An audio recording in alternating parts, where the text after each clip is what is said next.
나카야마 사카키라고 하는 기독교 강요 번역하신 분이 외워요. 아주 목사님이 잊어먹을 만하면 또 얘기하니까요. 유럽은 칼빈주의 하나님이 구원하셨고 유럽의 미래는 칼빈주의 하나님께 달렸다라. 우리의 미래는 칼빈주의 하나님께 달렸다라. 인본주의적인 방식으로 하나님을 이해하면 여러분의 삶과 우리나라가 희망이 없습니다.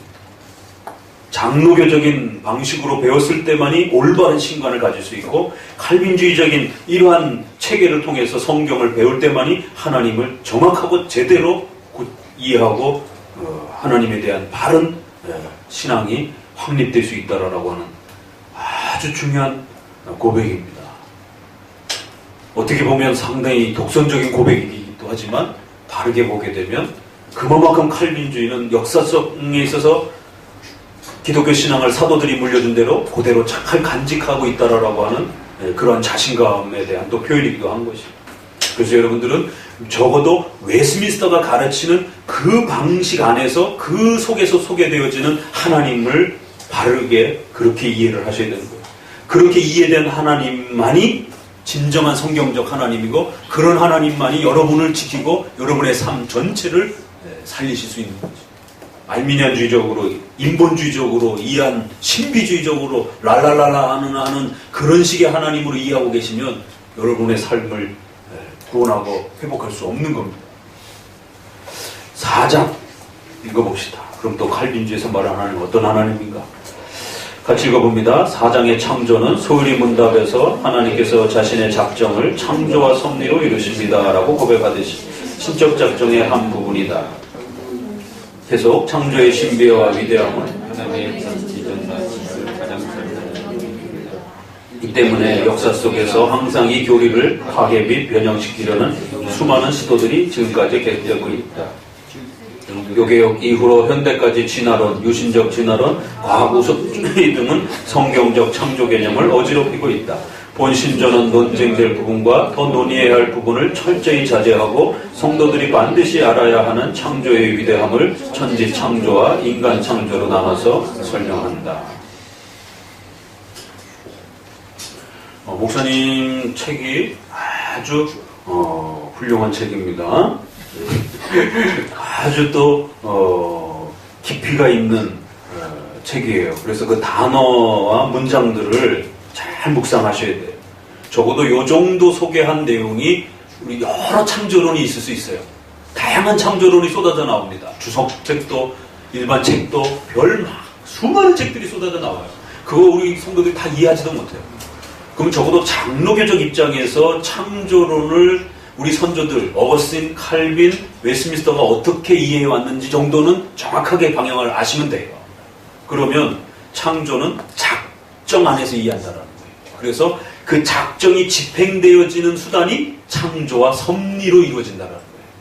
그래서 소요리 문답은 하나님의 작정을 어떻게 이루십니까? 작정과 섭리로 이루십니다. 이렇게 고백한다는 겁니다. 그러면 인류 역사 전체를 우리가 어떻게 이해해야 되는가? 또 그 속에서 하나님이 간섭하시고 관여하시는 방식을, 섭리를 어떻게 이해해야 되는가? 그건 모두 작정으로부터 시작하면서 이해를 해야 된다는 겁니다. 그래서 그 창조가 우연히 생긴 것 같다든가 어떤 목적이 없다든가 이런 식으로 이해하시면 안 된다는 거예요. 그 창조는 분명한 목적에 의해서 만들어졌고 그 목적을 이루기 위해서 집행되어져 가고 있고 그래서 하나님은 그 작정의 목적을 성취하기 위해서 여러 가지 섭리의 방식들을 수단으로 하셔서 이 땅에 관여하시는 것이에요. 자, 섭리가 하나님이 인류 역사를 지배하는 방식이에요. 어떻게 하나님이 인류 역사를 지배하신다고요? 3가지 방식이 있어요. 하나는 잘못된 개념에 이신론이 있어요. 창조는 해놨는데 간섭하지 않아요. 요게 이신론이라 해서 이렇게 별개로 두는 것이에요. 하나님은 저 먼 세상 우주 속에서 계시고 이 역사는 인간이 알아서 한다라는 거예요. 하나님이 이 땅에서 일어나는 모든 것 하나하나 그게 다 하나님의 역사에 간섭하심의 결과다. 그게 맞는 말 같은데요. 그걸 지나치게 강조하게 되면 범신론이 됩니다. 그래서 이것도 하나님의 솜씨예요. 맞아요, 틀려요? 맞아요? 잘 대답해야 돼. 맞아요? 그럼 맞는 말이에요. 이건 하나님의 솜씨, 하나님께서 만드신 열매. 근데 이 이파리에 하나님의 본질이, 하나님의 속성이 여기에 담겨있다 라고 말하면 큰일 납니다. 그러면 내 이 이파리를 떼면 신성 모독죄가 되는 거고, 이파리를 먹으면 실을 먹는 게 되고, 이게 이제 조금 더 나가게 되면 결국 전쟁과 역사와 이런 모든 게 다 하나님의 간섭하십니다. 이러면 맞아요. 근데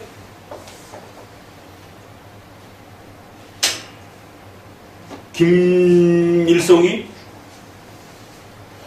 남한을 공격한 것이 하나님의 뜻이다. 그리고 그렇게 해서 하나님의 교회를 세워가신다. 이러면 큰일 납니다. 인류 역사가 하나님의 다스리심 속에 있는 건 분명히 맞아요. 그러나 그 다스림이 지나치게 하나하나의 역사가 마치 하나님의 속성을 드러내는 어떤 그 사건으로 이렇게 해석해내면 그건 범신론이 되거든요. 그러니까 이 섭리가 하나님 절대자가 어떻게 인간을 지배하고 다스리는지 섭리를 통해서 나타나요. 그 섭리는 세 가지가 나타난다. 반복해야 됩니다. 첫 번째, 보존, 협력, 통치. 그냥 일단은 외워두는 겁니다. 이해하는 건 난 다음에 또 설명을 통해서 필요로 하는 거고. 보존, 창조한 그 질서대로 집행이 되는 거예요. 목사나 불신자에게나 모두가 똑같이 24시간이 돌아가는 거예요. 목사님도 잠을 자야 되는 거예요. 이게 창조의 기본 원리라는 겁니다. 보존, 협력. 인간은 이성적 존재이기 때문에 인간의 의지를 사용한다라는 거예요. 알미니안주의에 너무 겁내지 마세요. 예정론 믿는다고 해갖고 너무 알미니안주의에 대해서 겁내지 마세요. 인간의 의지를 생각하고 사용하는 것에 대해서 너무 겁내지 말라라는 거예요. 인간은 이성적 존재이기 때문에 인간의 의지를 가지고 활동하는 거예요. 교회 오는 것도 여러분이 결정하는 거고, 회개하는 것도 여러분이 스스로 결단하시는 것이고, 결혼도 여러분이 결단하시는 것이고, 인간의 의지를 협력하신다라는 거예요. 알미니안주의적인 신인 협력은 아니지만 협력의 개념이 있는 겁니다. 그걸 수단으로 사용하는 거예요. 우리는. 마지막 보존, 협력, 통치. 하나님 강력하게 창조를 넘어서서 지배하시기도 하는 거예요. 통치를. 기적이 일어나는 거예요. 그래서 보편적 질서를 넘어서서 희한한 일들이 일어나고 우리가 병원에서 치료를 못해도 기적적으로 살아나기도 하고 이런 일들이 벌어지는 거예요. 하나님의 섭리는 세 가지 방식으로 일어나는 거예요. 그러기 때문에 신비주의가 잘못됐다는 겁니다. 이성을 사용하지 않는 거예요. 너무 지나치게 기도하지 않고 이성으로만 가도 문제가 되지만 이성을 아예 안 사용해도 문제가 되는 거예요. 그러니까 섭리가 그렇게 집행이 되는 거예요. 하나님이 인간을 그렇게 이끌어 가시는 거예요. 하나님이 인간을 어떻게 인도하시는지를 신비주의에서 설명을 못하는 겁니다. 그런 식으로 직통계시로 설명을 하는 거예요.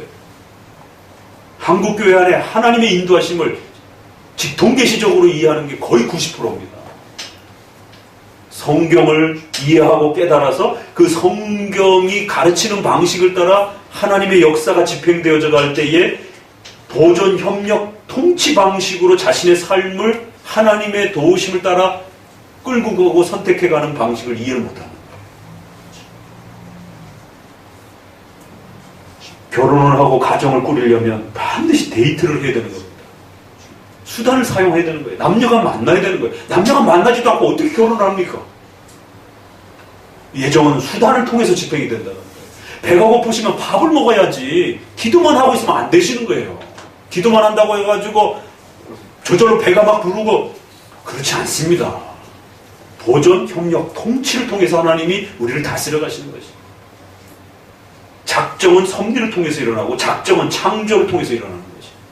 그래서 하나님의 절대 주권이라고 하는 작정이 반드시 창조와 섭리를 통해서 집행되어져 간다라고 이렇게 먼저 첫 문장을 이 소유리 문답을 잘 기억하셔야 되고, 그래서 창조는 작정의 한 부분입니다. 그래서 하나님의 전능하심을 또 가장 잘 드러내기도 합니다. 여기에 진화론이 문제가 되고 유신적 진화론. 진화론과 창조론을 반반 섞은 게 유신적 진화론이에요. 그래서 유신은 신을 말하는 것이고 진화론은 말 그대로 진화론이고 이 두 개를 섞은 것이에요. 그렇게 말을 하게 되면 절충주의 창조론이 돼요. 그래서 유신 진화론이라 이렇게 중간 창조론 정도 이렇게 혼합 창조론 비슷한 게 과학 우선주의 이런 것들을 우리가 분명히 거슬러내야 됩니다. 그래서 4장에는 천지 창조와 인간 창조 둘로 잘 구분해서 이해하시면 됩니다. 1항 읽습니다. 성부, 성자, 성령 하나님께서는 그의 영원한 능력과 지혜와 선하심의 영광을 나타내기 위하여 태초에 누구의 세계와 그 안에 있는 보이거나 보이지 않는 모든 것을 6일 안에 창조하거나 만들기를 기뻐하셨다. 그리고 이 모든 것이 심히 좋았다. 그러니까 이 창조론에서 가장 중요하고 핵심되는 부분, 이 창조론의 어떤 부분을 잘못 건드리면 작정론이 깨져요. 예정론이 깨져요. 그게 맞물려 있기 때문에. 그래서 가장 중요한 기초가 뭔지를 아셔야 돼요. 그래서 역사 속에서 가장 많이 논쟁됐던 부분이 뭔지를 또 잘 이해하셔야 돼요. 그러니까 이런 관점에서 우리 장로교에서 적어도 우리 성도들이 창조론에서 분명히 알아야 될 그 핵심 내용이 무엇인지를 이렇게 정리해 준 겁니다. 천지창조를 이야기하는데 63페이지랑 설명 읽어봅니다. 그럼 어떤 내용들이 핵심인가? 적어도 여러분이 궁금해하는 것이 여기 없어요. 우리가 소위 말해서 창조 생각하면서 우리가 창세기 1장에서 묻고 싶은 많은 이야기들 있잖아요. 근데 여기 없어요. 웨스트민스터 1항에. 여러분이 묻고 싶지 않은 내용들이 여기 있어요. 이렇게 정리를 해야 된다는 거예요. 어떤 부분은 여러분이 모르고 있는 건 정리해야 되고 여러분이 너무 지나치게 알고 싶은 것들은 그건 사실 쓸데없는 거예요. 그거는 몰라도 되는 부분이에요. 이게 이렇게 방향성이 정리가 안 돼 있다 보니까 엉뚱한데 함몰돼가지고 창조론 논쟁을 하고 있는 거예요. 제일 아쉬웠던 부분은 지난번에 그 무슨 중소기업 관청에 그 후보자 올라올 때 청문회 할 때 그분이 6,000년 창조론을 갖다가 너무 강력하게 막 이야기하시면서 그러다 보니까 딴 이제 분들이 화가 나가지고 아니 그러면은 중소기업 그 대표가 이제 이런 그 전체를 관할하는 그런 무슨 대표가 되는데 이 특정한 기독교의 이러한 그 관점을 가지고 당신 너무 지나치게 이렇게 편협하게 하시려고 하는 거 아닙니까? 라면서 그게 이제 공격 빌미가 돼가지고 그럼 당신은 문자적인 6,000년 창조론을 믿는 거냐고 그랬더니 내가 배운 신념은 6,000년 창조론이라고 내 창조론을 공격하지 마시라고. 신념은 거기다 실으면 안 돼요. 그렇게 실으면 안 되는 거고. 만약에 공격을 당신 창조론을 믿습니까? 그러면 나는 내 직을 걸고 난 창조를 믿는 나는 신자입니다라고 이렇게는 얘기할 수 있는 거죠. 근데 그 창조의 연대가 6,000년이냐 10,000년이냐 1억 년이냐 그거는 신념이 아닙니다. 그건 여기 없어요. 웨스트민스터에. 성경에도 없고 그건 열려있던 거예요. 조금 젊은 지구론을 주장하시는 분도 있고 구약학자 중에 나이가 많이 든 우주론을 이야기하시는 분도 있고 어느 게 정답도 없어요. 다만 조금 보수 쪽에서는 젊은 지구론과 우주론을 이야기하는 게 조금 많을 뿐인 겁니다. 그래서 웨스트민스터는 거기에 대해서 언급을 안 하는 거예요. 이때 당시에도 웨스트민스터에서도 6,000년 집어넣고 싶은 아주 그 문자적인 장로교도들이 있었어요. 그렇지만 많이 논쟁을 하면서 그건 지나치다. 그걸 교리로 신앙 고백으로 넣기에는 무리수다. 성경이 명백하게 그 부분을 밝히지 않는데 그건 너무 위험하다라고 해서 거절을 했어요. 창조만 집어넣어준 겁니다. 그러니까 그분 나름대로 기독교인이고 그 정도 그래도 신념을 이야기할 정도면 나중에 탈락됐잖아요. 그것 때문에. 물론 진보 정권에서의 그래도 기독교인이 그 정도 창조론에 대해서 자기는 창조를 믿는다라고 이렇게 하는 게 참 감사한데 그 목회자가 잘못 지도해 준 거예요. 그 교회 목회자가. 창조를 고집하는 것과 6,000년을 고집하는 것은 다른 겁니다. 그건 6,000년은 열려도 돼요. 그건 잘 모르겠습니다. 대부분 많은 분들이 6,000년을 이야기하던데 저도 그 부분을 그냥 조금 선호할 뿐입니다. 이렇게 얘기를 하고 그냥 넘어갔으면 되는데 차라리 정치적인 다른 이슈로 빨리 넘어가야 되는데 자기는 6,000년 창조를 고집한다라고 하면서 6,000년 창조를 믿지 않는 건 잘못된 거다라고 그러니까 그리고 거기가 신학 토론장이 돼버렸어요. 그 청문회장이 갑자기. 너무 안타까웠어. 그분은 결국 그것 때문에 빌미가 돼가지고 결국 탈락이 됐어요. 자, 그러니까 중요한 것과 중요한 것들을 교회 안에서 훈련받지 못한 거예요. 읽어봅시다. 무에서 유를 창조하시는 하나님의 전지전능하심을 고백한다. 창조는 섭리와 함께 신적 작정의 내용이 속한다. 즉 하나님의 절대 주권적 능력은 창조와 창조물을 다스리시는 섭리의 역사를 통해서 잘 나타난다. 우선 신조는 창조의 역사가 외부의 일하심에서도 그 목적도 하나님 자신의 영광을 드러내었다. 하나님께 영광이라는 전 역사와 삶의 목적은 개혁화 교회의 가장 중요한 신앙의 기초요 목표이다. 글이 깔끔하죠? 군더더기 없이 아주 분명한 그 핵심 정리를 해주는 겁니다. 무에서 유를 창조하는 이 개념이 창조론에서는 가장 중요합니다. 그리고 창조는 섭리와 함께 신적 작정에 속하는 것으로서 이 창조론을 고백할 때 신조는 제일 먼저 삼위일체의 기초에서 창조론을 고백했다라는 거예요. 그 삼위일체 하나님을 특별히 존재론에서도 그렇지만 외부를 향한 창조의 역사 속에 각 삼위격이 분리되지 않는 것이. 그래서 창조와 신약의 교회 역사 속에 삼위 하나님이 항상 함께 하시는 것이. 다만 각 위격에 따라 예수님이 십자가에 죽으시는 것이고 또 중생의 역사는 성령 하나님의 은혜를 통해서 이루어지는 것이고 이렇게 각각 위격의 하나님의 사역은 구별된다 할지라도 일하심 속에서 어느 한 하나님만 일하고 삼위 하나님 중에 나머지 두 분은 빠지고 이런 식의 오순절 교파에서 가르쳤던 한 위격 사역으로 가르치는 이런 삼위일체는 잘못된 겁니다. 그래서 성부, 성자, 성령 하나님께서는 이렇게 시작하는 것이에요. 앞부분에서 삼일체 배웠죠? 그거 다시 복습하는 겁니다. 웨스민스터는 적어도 그러한 개념을 어디까지 펼쳐내야 되느냐 하면 종말론까지 펼쳐내야 된다는 거예요.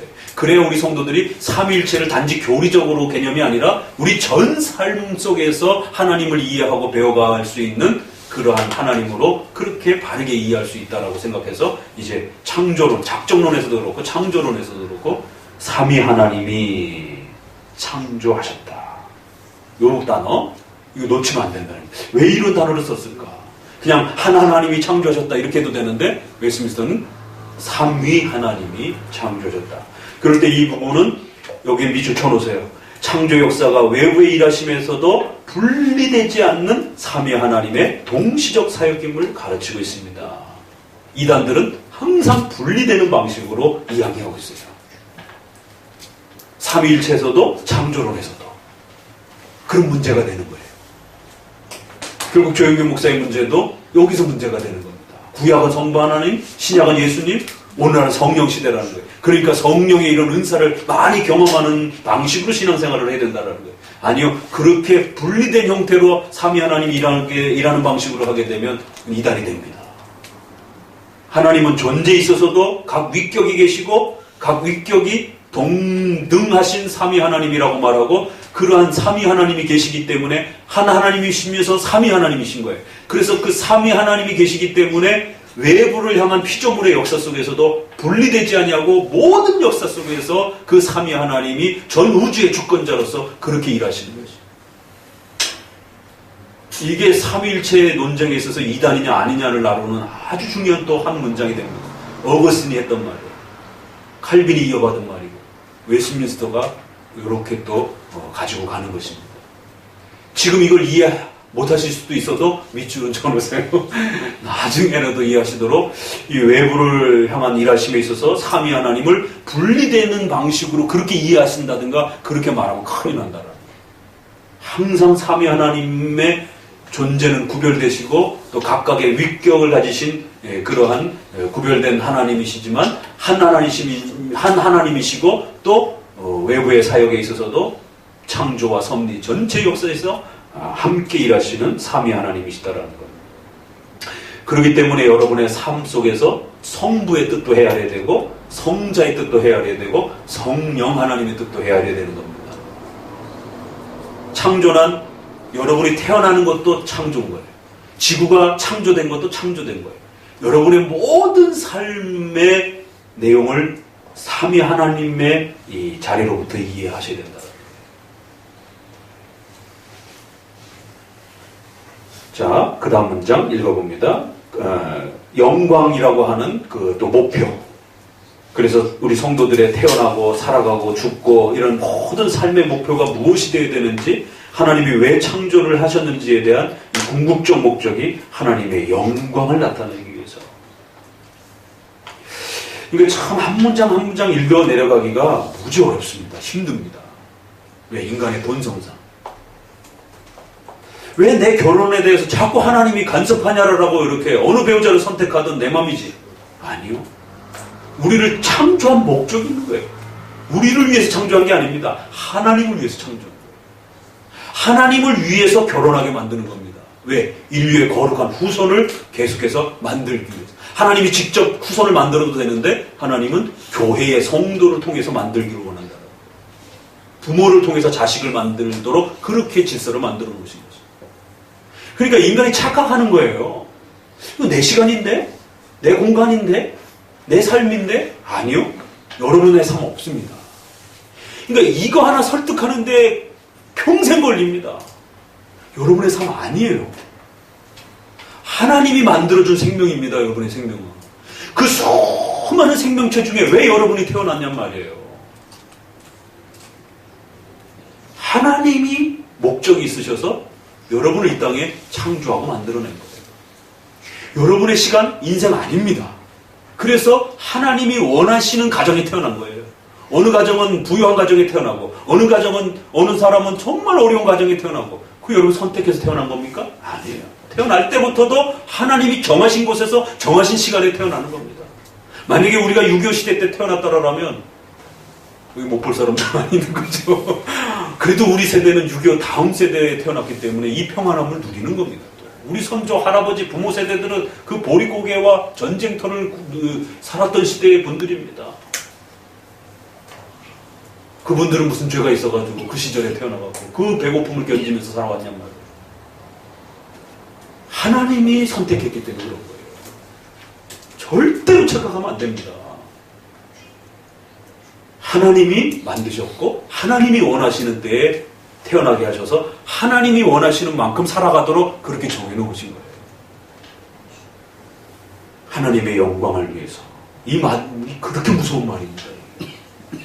근데 인간은 착각하면서 자꾸 자기 인생이 자기 건 것처럼, 그렇기 때문에 창조의 목적을 헤아려야 되고, 예수님이 우리의 죄를 위하여 십자가에 죽으신 그 의미가 무엇인지에 대해서 중생과 복음의 의미를 깨닫기 위해서 노력하셔야 되고, 그래서 성령 하나님께서 우리에게 그 용기를 북돋워 주면서 평생의 하나님의 뜻을 알면서 그걸 실천해 가도록 우리의 삶을 이끌어내시면서 우리의 마음을 감동시켜 주시는 그 창조의 이유와 목적과 뜻을 헤아려가면서 살아야 되는 거죠. 그래서 때로는 아닌 것에 대해서는 기꺼이 포기할 줄도 알아야 돼요. 왜? 그거 여러분의 것 아니에요. 욕심내지 마세요. 아까워하지 마세요. 여러분의 것 아닙니다. 자, 그 다음 문장. 창조의 방식에 있어서는 무에서부터 보이는 것과 보이지 않는 모든 것이, 같이 읽으세요. 하나님의 의지와 뜻 속에서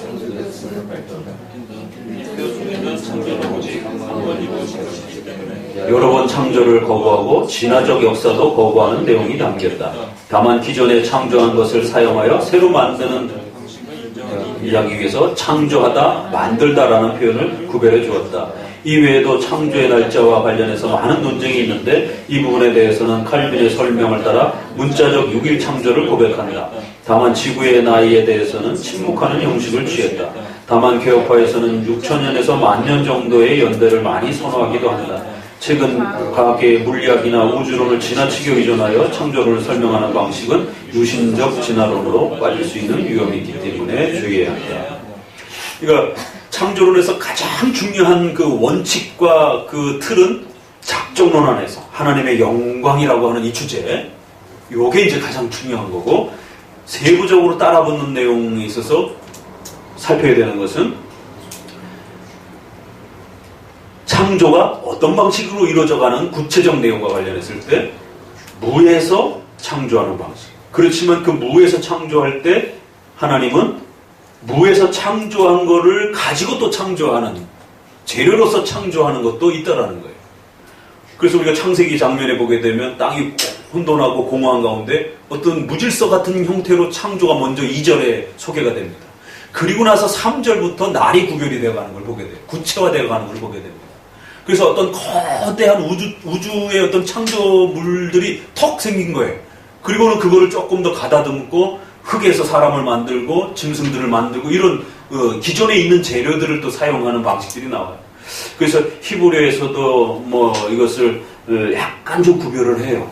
그래서 뭐 아시아라든가 뭐 이렇게 해서 구별하는데 영어에서도 애를 쓰면서 create하고 make라고 하는 단어를 고민을 했어요.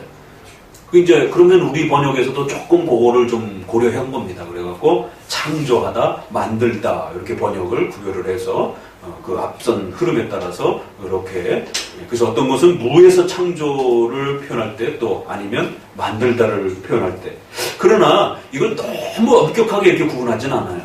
그래갖고는 이제 어떤 분들은 또 우리 사도신조에 뭐라 돼 있어요? 아니죠. 창조한다고 안 돼 있죠. 옛날 사도신조. 우리 지금 한마음교회에서 하고 있는 사도신조. 만드신으로 돼 있잖아. 그래가지고는 또 이 히브리어 조금 본다고 하는 분들은 만들다라고 하는 이 부분은 유에서 창조되어지는 그런 개념이기 때문에 우리 지금 옛날 사도신조는 문제가 심각하다라고 창조론에서 창조에 대한 고백이 약하다라고 하면서 또 막 공격하시는 분들도 있어요. 좀 지나친 겁니다. 그러니까 창조와 만듦이라고 하는 이 단어는 너무 그렇게 히브리적으로 또 이렇게 엄격하게 이렇게 하는 건 아니고 이렇게 종합적으로 표현하는 것이, 그래서 문맥에 따라서 이렇게 좀 더 표현하는 것이고, 왜냐면 인간의 언어라는 게 그렇게 명확하게 뭐 하나님의 그 속성을 대변할 수 있는 언어가 어디 있어요. 그래서 영어에서도 그냥 구별은 하지만 또 섞어 쓰는 거예요. 그냥 하나님이 우리를 만드셨다, 하나님이 남자와 여자를 창조하셨다라고도 하지만 또 하나님이 여자와 남자를 만드셨다, 이렇게 또 성경 다른 부분에서는 그 만들다라는 단어로 교환해서 또 쓰기도 한단 말이에요. 그러니까 기본적으로는 이렇게 무에서 유냐 또 아니면 유에서 뭔가를 만들기 때문에 약간의 그 차이를 설명할 필요는 있어요.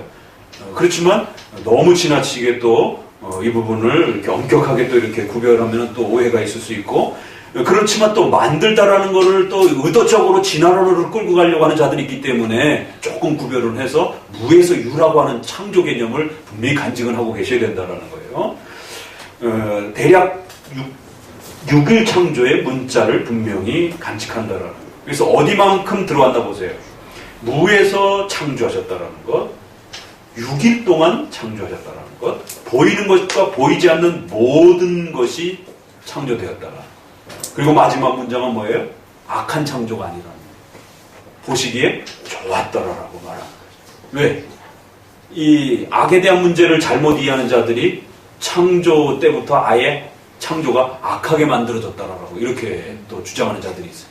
그래서 결국에는 그 선한 창조가 아니라 악한 창조를 주장하면서 결국 죄의 정당성을 이렇게 막 강조하려고 하는 또 이러한 오해들이 있었기 때문에 이 선한 창조를 반드시 강조를 해야 됩니다. 그래서 인간은 태어날 때부터 처음부터 악했다라고, 아담 자체가 처음부터 망가진 상태로 창조되었다라고 이러면서 그 악의 정당성과 어떤 문제들을 막 또 이렇게 곡해를 해나간다고요.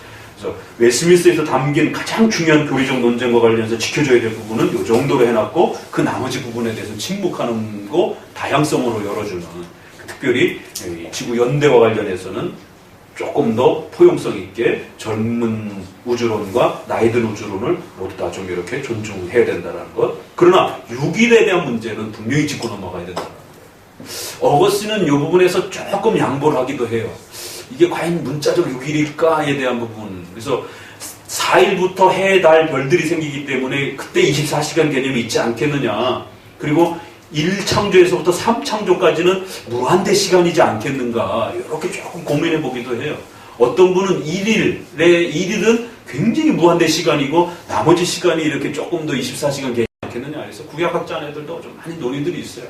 그렇지만 모든 날을 똑같이 요미라고 하면서 쓰면서 대략적으로 그 6일이 동일한 방식으로 이렇게 구성되고 배치되어서 거의 이제 주류는 문자적 유기를 아주 중요한 그 역사로서 고백한. 왜냐면 이거를 너무 지나치게 확대를 하게 되면 바르트주의처럼 일반 은총을 부정을 해요. 그래갖고 창조가 있었는지 없었는지 그거 우리 알 바 아니다. 아담이 있었는지 없었는지, 죄가 있었는지 없었는지, 창조라는 게 실제로 이게 하나님이 만드신 것인지, 아니면 그냥 어쩌다 역사 속에 그냥 있었던 것인지. 그러니까 역사의 시간을 자꾸 부정하려고 하는 자들이 있어요. 창조론을 부정하면서.